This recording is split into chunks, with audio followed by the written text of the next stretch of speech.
NBA players get to live a luxurious life with living in fancy hotels with exorbitant food and are able to afford really nice houses along with nice cars. But for some players, it wasn't always like that. Some had to live a hood life, growing up in the streets where there are drug dealers and gang members that would do anything if something goes south, even murder. Here are 10 NBA players with gang affiliations. Number 10. Zach Randolph. Growing up in Marion, Indiana, Randolph's mother raised her 4 children without a male influence. She taught her oldest son to believe in loyalty and love. They didn't have much else. Their family was destitute, on welfare much of his childhood. He couldn't even afford clothes for school. He wore the same pair of jeans to school day after day, week after week. Kids called him crusty. Embarrassed and upset, one day he walked into a Walmart, grabbed a new pair of jeans, and tried to walk out the door without paying. He was caught and spent 30 days in juvenile detention. After, he started to get his young life straight, working every day on his craft with hopes of one day playing in the NBA. But authorities soon placed a 15-year-old Randolph under house arrest for battery. He was placed in juvenile detention 2 years later for receiving stolen guns. This was not the first time something like this has happened. Randolph has been involved in several other scandals related to gangs and drugs. He was linked with the Portland gang known as the Hoop family. This group has been investigated for several crimes, such as murder and even drug possession and distribution. Number 9. Ron Butler.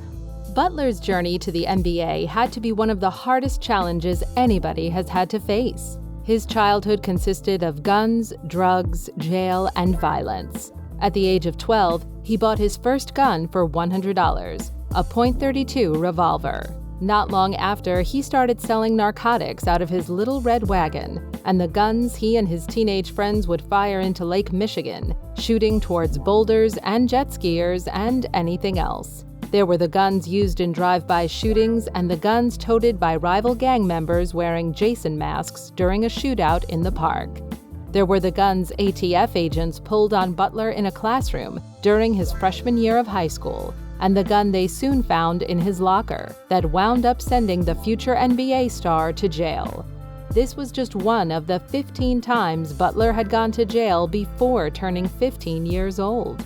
One of those times, he was found with cocaine and loaded guns in school.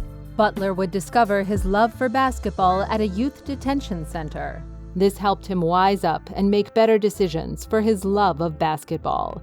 He would later make it to the league and win an NBA championship. Number 8. Javaris Crittenton.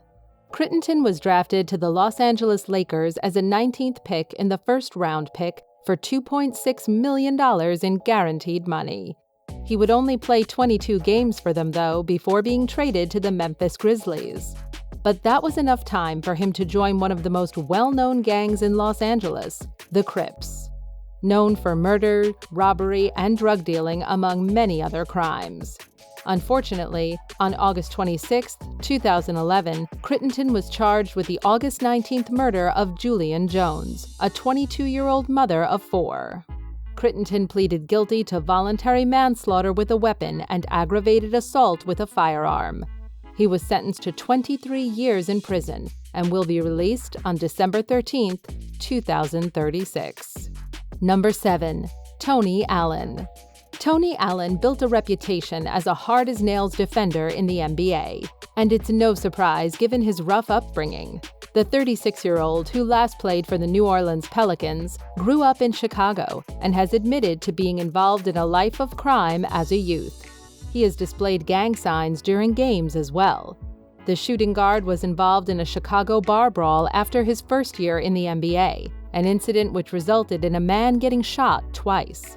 Following the fight, there were serious threats to his life and security had to be beefed up every time he played in Chicago. Number 6. Stephen Jackson.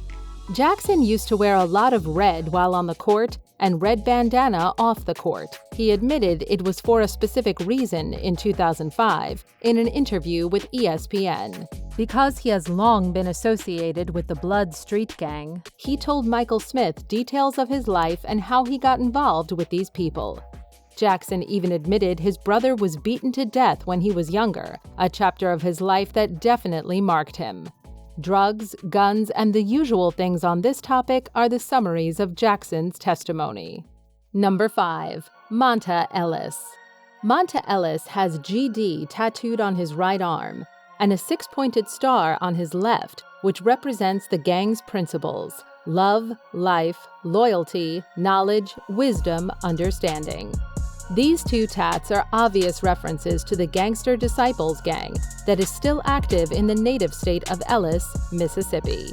There have been a lot of comments on this, but Monta has never addressed the situation, as if it's much to say on this.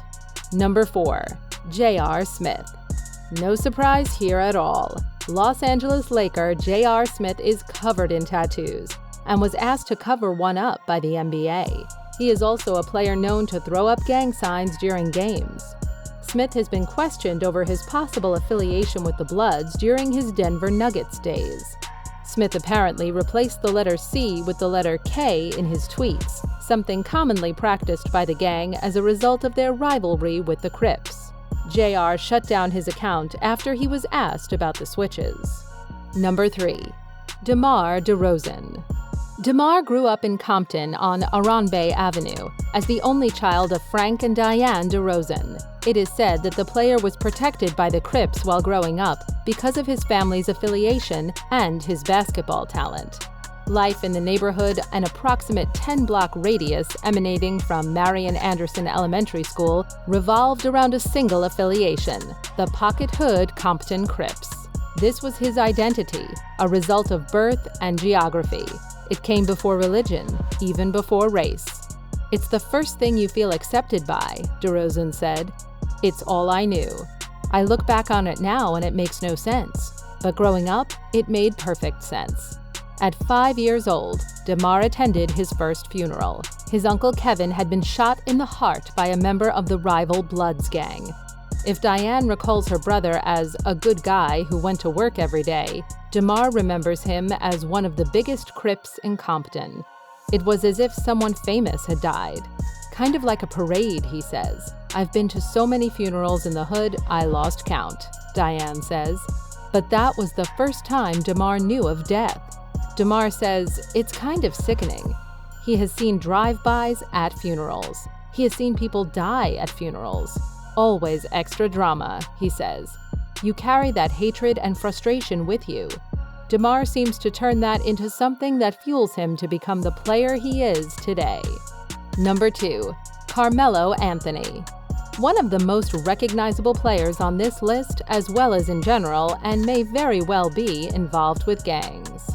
In 2004, a campaign was launched in Baltimore called Stop Snitchin', in which local Baltimore gangs urged the public to not cooperate with the police and under no circumstances release information about crimes. The Stop Snitchin' campaign was later promoted in the form of the DVD, in which numerous high-profile gang members appeared. During the video, Carmelo Anthony is seen numerous times with some of the most famous gang members on the DVD. The words, "It's in a lake somewhere," in the video refers to Carmelo's bronze medal from the 2004 Olympics. Number 1. James Harden. The reigning MVP and 8-time All-Star James Harden has been seen to throw up gang signs some years back. Harden even befriended several rappers who are affiliated with the Bloods. Lil Wayne is the most notable of those personalities, and the Houston Rockets superstar has made sure he got a front-row seat to a game after the artist complained about being unable to watch courtside on one occasion. He also referred to Lil Wayne as 5 in a tweet, a number which represents the 5-pointed star and is often used by the Bloods. Per Vlad TV, rappers Slim Thug and Lil Duval have both called Harden out, claiming that the player isn't really about that life and is only pretending. These were 10 NBA players with gang affiliations. Did anyone surprise you? Let us know in the comments. And please, like and subscribe if you like the video and want to see more.